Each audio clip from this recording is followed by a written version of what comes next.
Hello friends, ನೀವು ನೋಡ್ತಾರೆ Venu 7 TV. Meet choose home Venu 7 TV.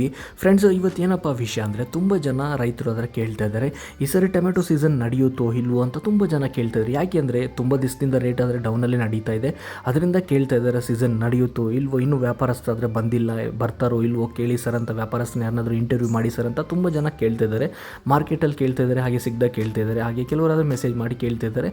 ಅವ್ರಿಗೋಸ್ಕರ ನಾನು ಇವತ್ತು ಡಬ್ಲ್ಯೂ ಆನಂದ್ ಸರ್ ಹತ್ರ ಆದರೆ ವ್ಯಾಪಾರಸ್ಥರ ಹತ್ರ ಆದರೆ ಇಂಟರ್ವ್ಯೂ ಮಾಡಿ ಕೇಳೋಣ, ಏನು ಹೇಳ್ತಾರೋ ಅವ್ರ ಮುಖಾಂತರ ಕೇಳಿ ತಿಳ್ಕೊಳ್ಳೋಣ. ಫ್ರೆಂಡ್ಸ್, ನೀವೇನಿಲ್ಲ, ಒಂದು ಸಬ್ಸ್ಕ್ರೈಬ್ ಮಾಡಿ, ಎಲ್ಲರಿಗೂ ಶೇರ್ ಮಾಡಿ, ಒಂದು ಲೈಕ್ ಕೊಡೋದು ಮಾತ್ರ ಮರಿಬೇಡಿ. ಈ ವಿಷಯನ ಎಲ್ಲ ರೈತರಿಗೂ ಶೇರ್ ಮಾಡಿ, ಹಾಗೆ ಈ ವಿಷಯನ ಎಲ್ಲ ರೈತರಿಗೂ ತಿಳಿಸಬೇಕು ನೀವು, ಹಾಗೆ ಶೇರ್ ಮಾಡಬೇಕು ಆದಷ್ಟು. ಯಾಕೆಂದರೆ ನಾನು ಸ್ವಲ್ಪ ಕಷ್ಟಪಟ್ಟು ಅವ್ರನ್ನ ಫ್ರೀ ಮಾಡಿಕೊಂಡು ನಾನು ಅವ್ರನ್ನ ಇಂಟರ್ವ್ಯೂ ಮಾಡಿ ಕೇಳ್ತಿದ್ದೀನಿ.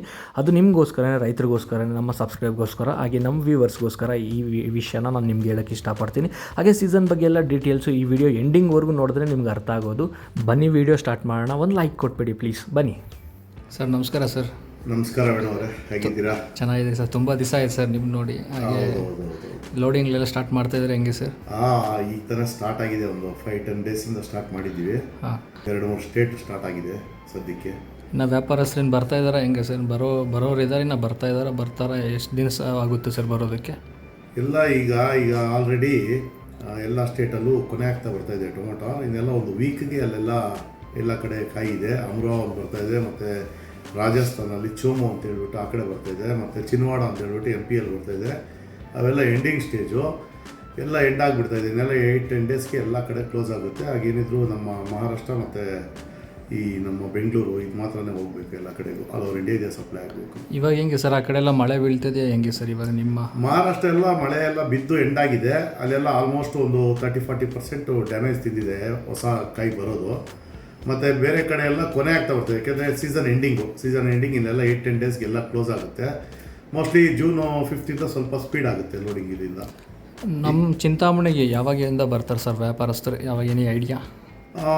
ಯಾವಾಗೂ ಮೇ ಎಂಡಲ್ಲಿ ಸ್ಟಾರ್ಟ್ ಆಗಬೇಕಿತ್ತು. ಈ ಸತಿ ಏನಾಯಿತು ಅಂತಂದರೆ ಬೇರೆ ಕಡೆ ಸ್ವಲ್ಪ ಲೇಟ್ ಆಯಿತು. ಫಸ್ಟ್ ಲೇಟ್ ಆಗಿರೋದ್ರಿಂದ ಸ್ವಲ್ಪ ಲೇಟಾಗಿ ಎಂಡ್ ಆಗ್ತಾಯಿದೆ. ಯಾವಾಗೂ ಮೇ 15-20ಗೆ ಎಂಡ್ ಆಗ್ತಾಯಿತ್ತು. ಆಮೇಲೆ June 1st ಇಲ್ಲಿಂದ ಕಮೆನ್ಸ್ ಆಗಿಬಿಡೋದು ಲೋಡಿಂಗು. ಈಗ ಒಂದು 5-10 ಡೇಸು ಲೇಟ್ ಆಗ್ತಾಯಿದೆ. ಒಂದು 5th ಸ್ಪೀಡ್ ಆಗುತ್ತೆ. ಯಾಕೆಂದರೆ ಈಗ ಓನ್ಲಿ ಗುಜರಾತ್ ಹೋಗ್ತಾಯಿದೆ, ಮಹಾರಾಷ್ಟ್ರ ಹೋಗ್ತಾಯಿದೆ, ಮತ್ತು ಸ್ವಲ್ಪ ಛತ್ತೀಸ್ಗಢ, ಬಿಹಾರ್ ಹೋಗ್ತಾಯಿದೆ. ನೆಕ್ಸ್ಟು ಈಗ ಇನ್ನೊಂದು 5-10 ಡೇಸಲ್ಲಿ ಎಲ್ಲ ಮಾರ್ಕೆಟು ಸ್ಟಾರ್ಟ್ ಆಗುತ್ತೆ. UP, MP, Chhattisgarh, Bihar, Himachal Pradesh, Delhi, ಇದಕ್ಕೆಲ್ಲನೂ wanted ಬರುತ್ತೆ. ಅದೆಲ್ಲ ಸಪ್ಲೈ ಓನ್ಲಿ ಬೆಂಗಳೂರಿಂದನೇ ಜಾಸ್ತಿ ಹೋಗಬೇಕು. ಬೆಂಗಳೂರು ಟೊಮೊಟೊ ಸಪ್ಲೈ ಆದ್ರೆ ಇನ್ನು ಅವ್ರಿಗೆಲ್ಲ ಒಂದು 4 to 5 months ಇದೇ ಸಪ್ಲೈ ಆಗಬೇಕು. ಆಗ ರೇಟು ಆಟೋಮೆಟಿಕಲಿ ಜಂಪ್ ತಗೊಳ್ಳುತ್ತೆ. ಸರ್, ಹಾಗೆ ನೋಡಿದ್ರೆ ತುಂಬ ದಿವಸದಿಂದ ರೇಟ್ ಡೌನ್ ಆಗಿದೆ. ಏನಾದರೂ ಸೀಸನ್ ನಡೆಯುತ್ತಾ, ಡೌನ್ ಆಗುತ್ತಾ, ಯಾವ ಥರ ಸರ್ ನಿಮ್ಗೆ ಗೊತ್ತಿರೋ ಪ್ರಕಾರ?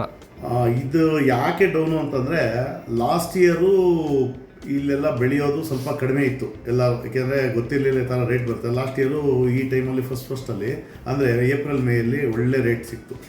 ಆ ರೇಟನ್ನು ನೋಡಿಕೊಂಡು ರೈತರು ಏನು ಮಾಡಿದ್ದಾರೆ, ಆಂಧ್ರ ಅವರು ಯಾವಾಗೂ ಆಗಸ್ಟಿಂದ ಅವ್ರದ್ದು ಫಸಲು ಬರೋದು. ಆ ರೇಟು ಅವಾಗ ಆಗಸ್ಟಲ್ಲಿ ಬರೋ ರೇಟನ್ನು ನೋಡಿಕೊಂಡು ಯಾವಾಗ ಅವ್ರು ಬೆಳೀತಾ ಇದ್ದಿದ್ದು. ಅದು ಮೇಲೇ ಬಂತಲ್ಲ, ಫಸ್ಟಲ್ಲೇ ರೇಟ್ ಬಂದಿದ್ದಕ್ಕೆ ಅವ್ರೇನು ಮಾಡಿದ್ರು ಅಂತಂದರೆ, ಈ ಸತಿ ಆಂಧ್ರ ಅವರು ಯಾವಾಗೂ ಬೆಳೀತಾ ಇರಲಿಲ್ಲ. ಆಂಧ್ರ ಅವರು ಏಪ್ರಿಲ್ ಮೇಗೆ ಶುರು ಮಾಡಿಬಿಟ್ರು. ಏಪ್ರಿಲ್ ಮೇಯಿಂದಲೇ ಅರೈವಲ್ಸು ಫುಲ್ಲಾಗಿ ಬರ್ತಾಯಿದೆ. ಈಗ ಆಂಧ್ರದಲ್ಲಿ ಕರ್ನಾಟಕಗಿಂತಲೂ ಜಾಸ್ತಿ ಸಪ್ಲೈ ಆಗ್ತಾಯಿದೆ ಟೊಮೊಟೊಸು. ಆ ಸಪ್ಲೈ ಯಾವಾಗೂ ಇರ್ತಿರಲಿಲ್ಲ. ಈ ಸರ್ತಿ ಎಕ್ಸ್ಟ್ರಾ ಸಪ್ಲೈ ಬಂದಿರೋದ್ರಿಂದ ಎಲ್ಲ ಕಡೆನೂ ಸಪ್ಲೈ ಜಾಸ್ತಿ ಹೋಗಿ ಮಾರ್ಕೆಟ್ಸ್ ಇಲ್ಲವಲ್ಲ, ಇರೋದೇ 2-3 ಮಾರ್ಕೆಟ್. ಆ 2-3 ಮಾರ್ಕೆಟ್ಗೆ ಎಲ್ಲ ಕಡೆ ಹೋಗ್ಬಿಟ್ಟು ಸರ್ಪ್ಲಸ್ಸು ಆಗೋಗಿದೆ. ಎಷ್ಟು ಬರಬೇಕು ಅದಕ್ಕಿಂತಲೂ ಸರ್ಪ್ಲಸ್ ಬಂದಾಗ ಏನಾಗುತ್ತೆ, ಆಟೋಮೆಟಿಕಲಿ ರೇಟು ಡೌನ್ ಆಗುತ್ತೆ. ಈಗ June, July ಏನಾದರೂ ನಡೆಯೋ ಚಾನ್ಸಸ್ ಇದೆ ಸರ್? ಏನಾದರೂ ಸ್ವಲ್ಪ ರೇಟ್ ರೈಸ್ ಆಗುತ್ತಾ ಹೆಂಗೆ ಸರ್ ನಿಮ್ಮ ಅಭಿಪ್ರಾಯ? ಖಂಡಿತ ನಾನು ರೈತರಿಗೆಲ್ಲ, ಫಾರ್ಮರ್ಸ್ಗೆಲ್ಲ ಒಂದು ಭರವಸೆ ಕೊಡೋಕ್ಕೆ ಈ ವೇಣು 7 TVಯಿಂದ ನಾನು ಒಂದು ಇದು ಮಾಡ್ತೀನಿ ಅವ್ರಿಗೆಲ್ಲನೂ. ಏನಂದರೆ, ಖಂಡಿತ ಯಾರು ನಿರಾಶೆ ಆಗಿಬಿಡ್ರಿ. ಖಂಡಿತ ಒಳ್ಳೆ ರೇಟ್ ಬರುತ್ತೆ. ಖಂಡಿತ ನೀವು ಈಗ ಏನಿದೆ ತೋಟಗಳು ನೆಕ್ಸ್ಟ್ ಫಸಲು ಬರೋ ಅಂಥವು ಇನ್ನು ವಾರದಲ್ಲಿ ಶಾಂಪಲ್ ಆಗೋವಾಗಲಿ, ಇನ್ನು 15 ದಿನಕ್ಕೆ ಶಾಂಪಲ್ ಆಗೋವಾಗಲಿ, ಇಲ್ಲಿಂದ ಒಂದು 5ನೇ ತಾರೀಕಿಂದ ಈಗ ಆಲ್ರೆಡಿ ಜಂಪ್ ತಗೊಂಡಿದೆ. ಸ್ವಲ್ಪ 200-220ವರೆಗೂ ಇವತ್ತು ಚಿಂತಾಮಣಿ ನಡೆದಿದೆ. ಹೈಬ್ರಿಡು ಒಂದು 300-350ವರೆಗೂ ಹೈಬ್ರಿಡ್ ನಡೆದಿದೆ.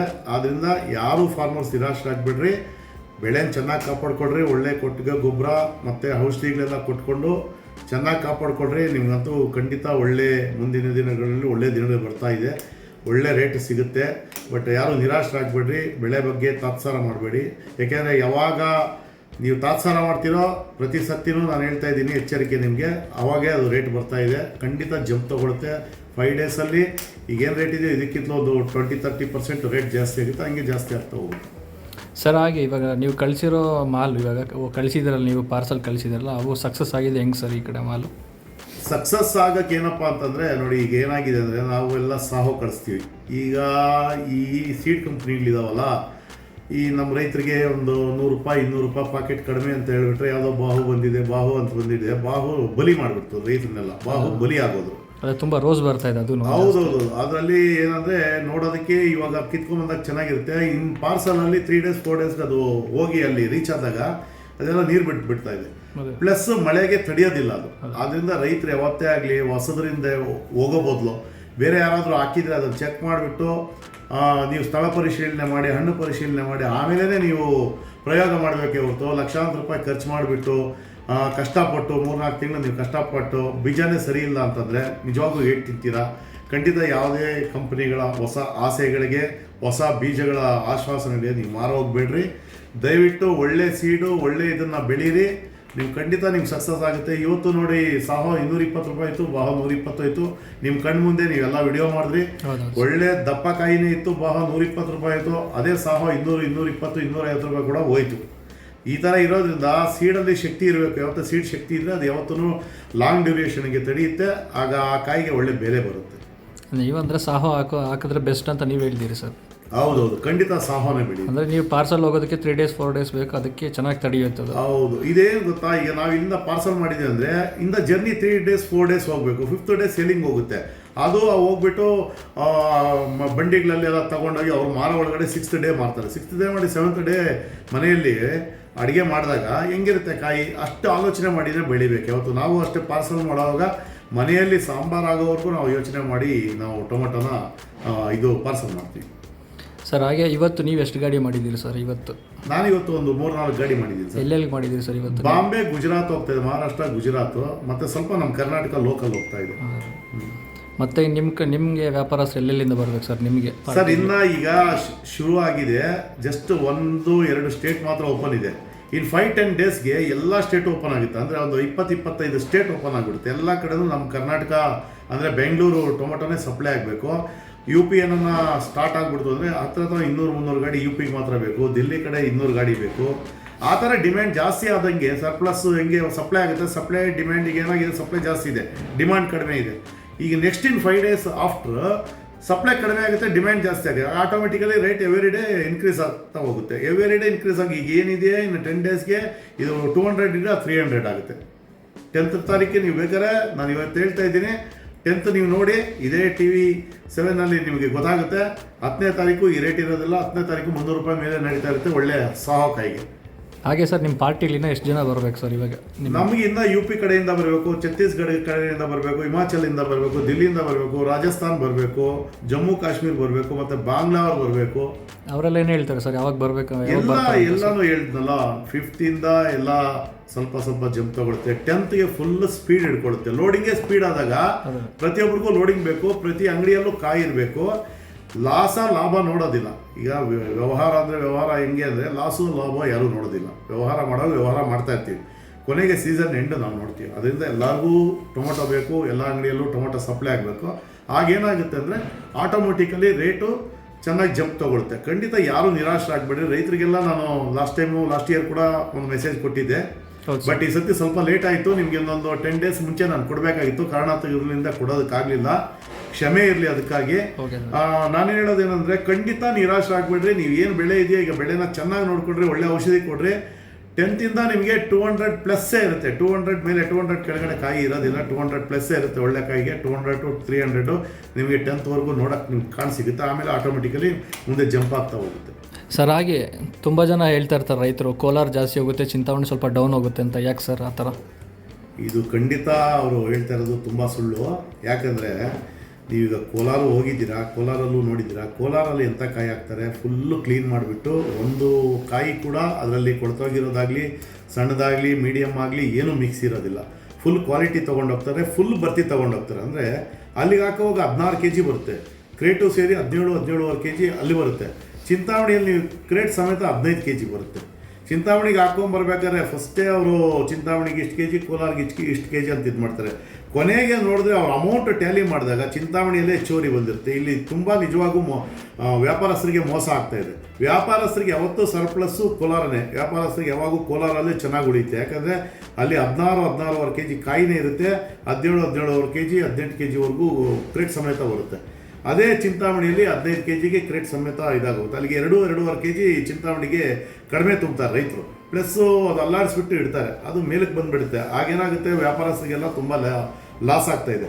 ಪ್ಲಸ್ಸು ಕ್ಲೀನಿಂಗ್ ಮಾಡೋದಿಲ್ಲ ಮೇಯ್ನು, ಅರ್ಥ ಆಯ್ತಾ? ಕ್ಲೀನಿಂಗ್ ಮಾಡಿರೋದ್ರಿಂದ ಅವ್ರಿಗೆ ರೇಟು ಅಲ್ಲಿ ವ್ಯತ್ಯಾಸ ಆಗುತ್ತೆ. ಬಟ್ ಕಾಯಿ ಇದ್ರಲ್ಲಿ ತಗೊಳಕ್ಕೆ ಹೋದರೆ ಆವ್ರೇಜಲ್ಲಿ ಅವ್ರಿಗೆ ಅಮೌಂಟ್ ಬರೋದು ಚಿಂತಾಮಣಿಯಲ್ಲೇ ಒಳ್ಳೆ ಬೆಲೆ ಸಿಗ್ತಾಯಿದೆ. ಚಿಂತಾಮಣಿಯಲ್ಲೇ ಅವ್ರಿಗೂ ಒಳ್ಳೆ ದುಡ್ಡು ಸಿಗ್ತಾಯಿದೆ. ಟನ್ನೇಜ್ ಪ್ರಕಾರ ಡಿವೈಡ್ ಮಾಡಿದಾಗ ಕೋಲಾರ್ಗಿಂತಲೂ ಹೆಚ್ಚು ಅಮೌಂಟು ರೈತರಿಗೆ ಚಿಂತಾಮಣಿಯಲ್ಲಿ ಸಿಗ್ತಾಯಿದೆ ಸರ್. ಹಾಗೆ ಇವಾಗ ಇನ್ಮೇಲಿಂದ ಆಫ್ ಕಲರ್ಸ್ ಬೇಕಾ, ಕಲರ್ಸ್ ಬೇಕಾ ಸರ್ ನಿಮಗೆ? ಅಂದರೆ ಸರ್ ಈಗ ಸಾಹೋ ಬಂದು ಒಂದು 70%, 80% ಕಲರಲ್ಲಿ ಬಂದ್ರೂ ಬೇಕು. ಈಗ 60-70% ಅದು ಕೂಡ ಇನ್ನೇನು 5 ಡೇಸಲ್ಲಿ ಅದು ಕೂಡ ಸ್ಟಾರ್ಟ್ ಆಗಿಬಿಡುತ್ತೆ. ಅದು ನಡೀತೆ, ಇದು ನಡೀತೆ. ಈಗೇನು ಕಲ್ಲರು ಇದಕ್ಕೇನಿಲ್ಲ, ಫುಲ್ ರೈಪ್ ತರಬಾರ್ದು. ಅಂದರೆ ಈ ಒಡ್ಡಳ್ಳಿ ಈ ಕಡೆ ಎಲ್ಲ ತರ್ತಾರಲ್ಲ ಫುಲ್ ರೈಪು, ಮದನಪಲ್ಲಿ ಎಲ್ಲ ಆ ಥರ ತರದೆ. ಕೋಲಾರ ಚಿಂತಾಮಣಿಗೆ ಹೆಂಗೆ ಕೀಳ್ತಾರೆ ರೆಗ್ಯುಲರಾಗಿ 80% ರೈಪ್ಡು, 70-80% ರೈಪ್ಡು ಚೆನ್ನಾಗಿ ನಡೆಯುತ್ತೆ, ಒಳ್ಳೆ ಬೆಲೆ ಬರುತ್ತೆ. ಬಟ್ ಕ್ಲೀನ್ ಮಾಡ್ಕೊಂಬರ್ಬೇಕು, ಫುಲ್ ಬರ್ತಿ ತರಬೇಕು. ಫುಲ್ ಬರ್ತಿ ತಂದರೆ ಕೋಲಾರ್ಗಿಂತಲೂ ಹೈಯೆಸ್ಟ್ ರೇಟು ಚಿಂತಾಮಣಿಯಲ್ಲಿ ಸಿಗುತ್ತೆ. ಯಾಕೆಂದರೆ ಚಿಂತಾಮಣಿಯವರು ಕೂಡ ಕೋಲಾರವರು ಎಲ್ಲಿ ಕಳಿಸ್ತಾರೆ, ಇನ್ನೂ ದೂರ ಕೂಡ ಕಳಿಸೋವಂಥ ವ್ಯಾಪಾರಸ್ಥರಿದ್ದಾರೆ. ಇಲ್ಲಿ ಏನಂದರೆ ಇಲ್ಲಿ ಬರೋವಾಗ ರೈತನಿಗೆ ಒಂದು ಗಮನ, ಕೋಲಾರಿಗೆ ಫುಲ್ ತೊಗೊಂಡೋಗ್ಬೇಕು, ಚಿಂತಾಮಣಿಗೆ ಕಡಿಮೆ ತೊಗೊಂಡೋದ್ರು ನಡೆಯುತ್ತೆ ಅನ್ನೋ ಒಂದು ತಾರತಮ್ಯದಲ್ಲಿ ರೇಟುಗಳು ಡಿಫ್ರೆನ್ಸ್ ಆಗ್ತಾಯಿದೆ ಹೊರತು ಅವ್ರು ಕೋಲಾರಿಗೆ ಹೆಂಗೆ ತೊಗೊಂಡೋಗ್ತಾರೆ ಹಂಗೆ ಚಿಂತಾಮಣಿಗೆ ತೊಗೊಂಡೋದ್ರೆ ಕೋಲಾರ್ಗಿಂತಲೂ 20-30 ರೂಪಾಯಿ ಹೆಚ್ಚು ಚಿಂತಾಮಣಿನೇ ಮಾರುತ್ತೆ ಸರ್, ಖಂಡಿತ. ಸರ್ 10ನೇ ತಾರೀಕು ಒಳಗಡೆ ಯಾವ ರೇಂಜಲ್ಲಿ ನಡೀಬೋದು ಸರ್ ನಿಮ್ಮ ಅಭಿಪ್ರಾಯ? ನಮ್ಮ ಅಭಿಪ್ರಾಯ 10ನೇ ತಾರೀಕು, 5ರಿಂದ 10ನೇ ತಾರೀಕು ಒಳಗಡೆ 250-300 ಜಂಪ್ ತಗೊಳುತ್ತೆ. ಇನ್ನು ನನ್ನ 20 ವರ್ಷಗಳ ಅನುಭವ 300 ರೂಪಾಯಿ ಖಂಡಿತ 10ನೇ ತಾರೀಕು ರೇಟ್ ಇರುತ್ತೆ. 100% ನಾನೇ ತೆಗಿತೀನಿ ಅವತ್ತು. Okay sir. ತೆಗೀಲಿಲ್ಲ ಅಂದರೆ ನಮ್ಮ 20 ವರ್ಷದ ಅನುಭವ ಕೂಡ ಫೇಲ್ ಆಗುತ್ತೆ. ಖಂಡಿತ 10ನೇ ತಾರೀಕು ಒಳಗಡೆ 300 ರೂಪಾಯಿ ಮುಟ್ಕೊಳ್ಳುತ್ತೆ. ಚಿಕ್ಕ ಬಾಕ್ಸು. ವೇಣು 7 ಟಿವಿಗೆ ಒಳ್ಳೆ ಸಬ್ಸ್ಕ್ರೈಬರ್ಸ್ ಆಗಿದ್ದಾರೆ. ಇನ್ನು ಮುಂದೆ ಇನ್ನೂ ತುಂಬ ಸಬ್ಸ್ಕ್ರೈಬರ್ಸ್ ಸಿಕ್ಕಲಿ. ರೈತರಿಗೆ ನೀವು ಒಳ್ಳೆ ಮಾಹಿತಿ ಕೊಡ್ರಿ. ಪ್ರತಿ ಊರಲ್ಲೂ ಏನೇನು ನಡೆಯುತ್ತೆ, ಎಷ್ಟು ಕೆ ಜಿಗೆ ಏನು ನಡೀತಾ ಇದೆ, ಎಲ್ಲಿ ನಿಜಾಂಶ ಇದೆ, ಇದನ್ನೆಲ್ಲನೂ ನೀವು ಖಂಡಿತ ರೈತರಿಗೆ ಒಳ್ಳೆ ಮೆಸೇಜ್ ಕೊಡ್ತಾ ಇದ್ದೀರಾ. ಅವ್ರಿಗೆ ಇನ್ನೂ ಏನಾದರೂ ಬೇಕಾದ್ರೂ ಮಾಹಿತಿ ಬೇಕಾದ್ರೆ ನಮ್ಮಲ್ಲಿ ಕೇಳಿ. ಅವ್ರಿಗೆ ಏನು ಮಾಹಿತಿ ಬೇಕು, ಯಾವ ಥರ ಔಷಧಿ ಹೊಡಬೇಕು, ಯಾವ ಥರ ಯಾವ ನಾಟಿ ಮಾಡಬೇಕು, ಎಂಥ ಸೀಡ್ ನಾಟಿ ಮಾಡಬೇಕು, ಯಾವ ಥರ ಕ್ಲೀನಿಂಗ್ ಮಾಡಬೇಕು, ಹೆಂಗೆ ಮಾರ್ಕೆಟಿಂಗ್ ಮಾಡಬೇಕು, ಇದನ್ನೆಲ್ಲ ಸ್ವಲ್ಪ ರೈತರಿಗೆ ಒಂದು ಇದು ಮಾಡಿದ್ರೆ ಅವರು 3 ತಿಂಗಳು ಕಷ್ಟಪಟ್ಟು ಬೆಳೀತಾರೆ. ಬಟ್ ಮಾರ್ಕೆಟಿಂಗ್ ಮಾಡೋದ್ರಲ್ಲಿ ಸೋಲ್ತಾ ಇದ್ದಾರೆ ನಮ್ಮ ರೈತರು. ಯಾಕೆಂದರೆ ರೈತರು ಇಲ್ದಿರೆ ಇವತ್ತು ದೇಶ ಇಲ್ಲ. ರೈತರಿಂದಲೇ ಇವತ್ತು ದೇಶ ಆಗಲಿ, ನಾವಾಗಲಿ ಇವತ್ತು ಉಳಿದಿದ್ದೀವಿ ಅಂದರೆ ಎಲ್ಲ ರೈತರಿಂದಾನೆ. ರೈತರು ಚೆನ್ನಾಗಿದ್ದರೆ ಇಡೀ ದೇಶನೇ ಚೆನ್ನಾಗಿರುತ್ತೆ. ಅದರಿಂದ ರೈತರಿಗೆ ಸ್ವಲ್ಪ ಮಾಹಿತಿ ಚೆನ್ನಾಗಿ ಕೊಡ್ರಿ, ಅವರು ಚೆನ್ನಾಗಿ ಬೆಳೀಲಿ, ಅವರಿಗೆ ಸಕ್ಸಸ್ ಆಗಲಿ ಮುಂದಿನ ದಿನಗಳಲ್ಲಿ. ಯಾಕೆಂದರೆ ಯಾವುದೇ ತರಕಾರಿಗೂ ಈ 3 ತಿಂಗಳಿಂದ ರೇಟ್ಗಳು ಇಲ್ಲ. ಪಾಪ ತುಂಬ ನಿರಾಶರಾಗಿದ್ದಾರೆ. ಇನ್ನು ಮುಂದಿನ ದಿನಗಳಲ್ಲಿ ಎಲ್ಲ ತರಕಾರಿಗೂ ಒಳ್ಳೆ ರೇಟ್ ಸಿಗಲಿ. ಈ ರೆಡ್ ಏನಿದೆ ನಮ್ಮ ಟೊಮೊಟೊಗೆ ಹೆಚ್ಚು ರೇಟ್ ಸಿಗುತ್ತೆ ಖಂಡಿತ. ಇನ್ನು 5-10 ದಿನದಲ್ಲಿ ಫುಲ್ ಜಂಪ್ ತಗೊಳುತ್ತೆ, ಫುಲ್ ಸ್ಪೀಡ್ ಆಗುತ್ತೆ tomato. Thank you so much sir.